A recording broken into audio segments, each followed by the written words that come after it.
we were looking at an increase of approximately 50 students. I sent you an updated list as of today, which is looking at 37 that came in this afternoon. As you know, it's very much a moving target. So on any given day,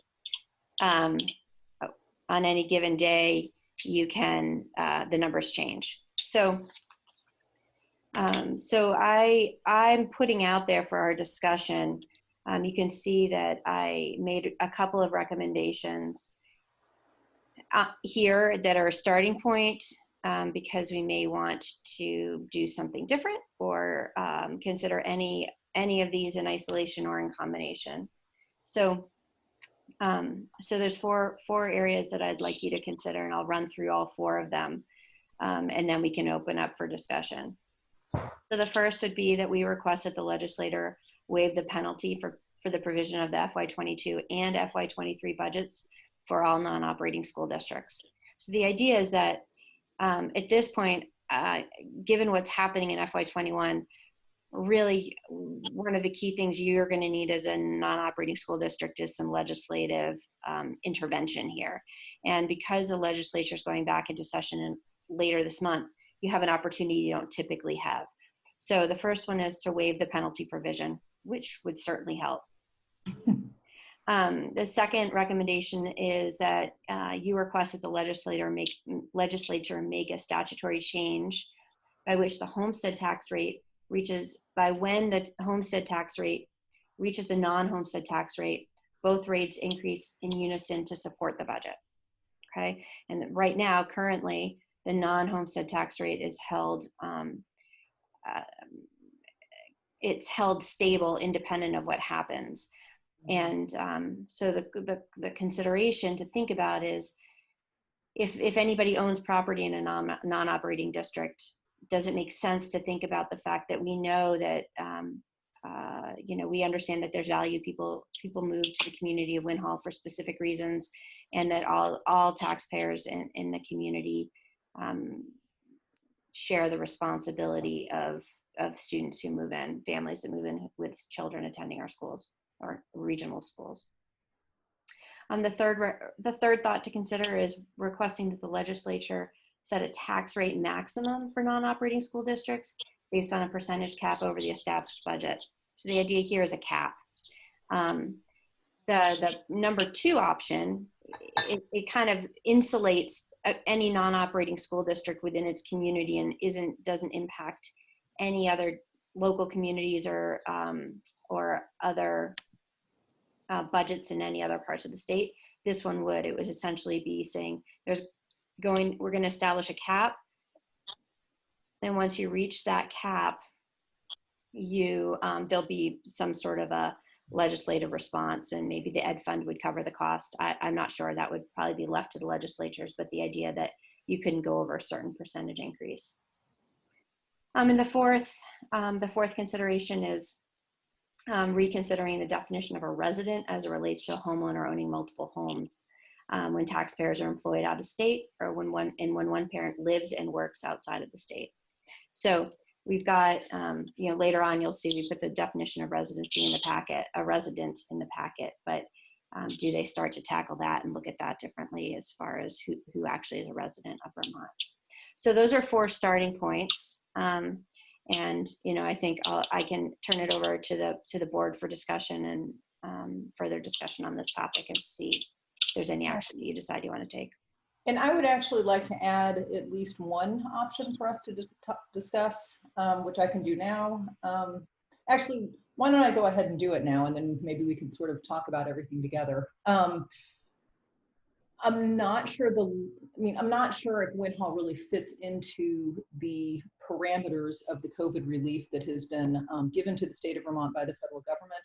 But when you look at the numbers of families that we have moving to Winhall, and specifically the number of out-of-state families that are moving to Winhall, I think we have a pretty clear chain of causation that a lot of these families are moving here in response to the pandemic. And I think, this is definitely unprecedented. We've never, ever, ever experienced growth on this level at all. And I think, if there's a way that we could tap into some of those COVID funds.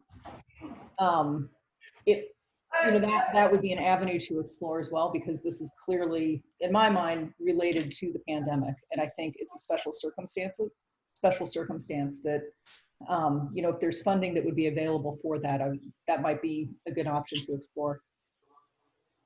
I think we should send any and all of what we just talked about. I mean, we've been talking for years about how we don't fit the funding formula, and right. We've sort of just struggled on and tried to meet that challenge the best we can. But we're in a situation now where if it's never going to be more obvious how broken the funding formula is than right now. Right. So I think that we really need to push the legislature to do something, because we're never going to get a better opportunity than this to prove our point, which is that the funding formula makes almost no sense for a town like Winhall. I agree.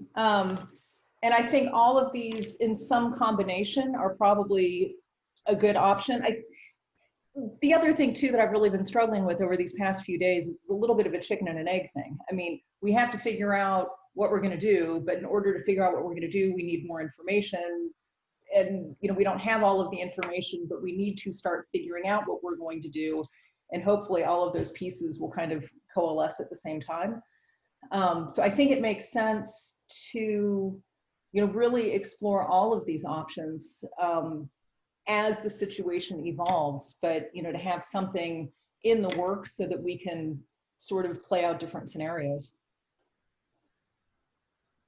I would say to you that I know the Joint Fiscal Office is very aware of our situation, and I would say sympathetic. They are aware of the fact that you as a board have responded to previously challenging times, established a tax stabilization fund, been as fiscally responsible and forward thinking as you can be, and that the position that you find yourselves in is of no it's not due to any decision making on your part. Kelly's probably on this call. Kelly Baea and I have had lots of conversations around this. I've spoken to other legislators, and people understand the situation. And I think that there would be, there's a likelihood of some level of response, but I do encourage you as a board to, make a decision to take some action, and over the next couple of weeks prior to the session opening. Okay. And Randy and I have spoken about this. I've also spent I think Randy and I both spent a lot of time on the phone with different people talking about this. And I think, a lot of people in the legislature are aware of Winhall. And I would agree, like, just from what I've heard, that, this is not poor budgeting. This is something that certainly couldn't have been anticipated when we passed our budget in March, and, definitely not when we approved it as a board last January. So I think exploring any and all options to try to find some relief. I mean, it's one of those things where, objectively speaking, if you looked at someone and said, hey, we had, 50 some odd kids move into the area after we passed our budget because of the pandemic, I don't think anyone would think that it would be fair to, pit us with the tax rate that would flow from that, particularly because if we weren't talking about the tax rate, I think you could hold Winhall up as a success story. We are attracting new families to the area. We're bringing, new energy into the economy. I think, we have many, many things to be proud of. I think this has the potential to be a very good story, but I think we need to get around the tax issue first.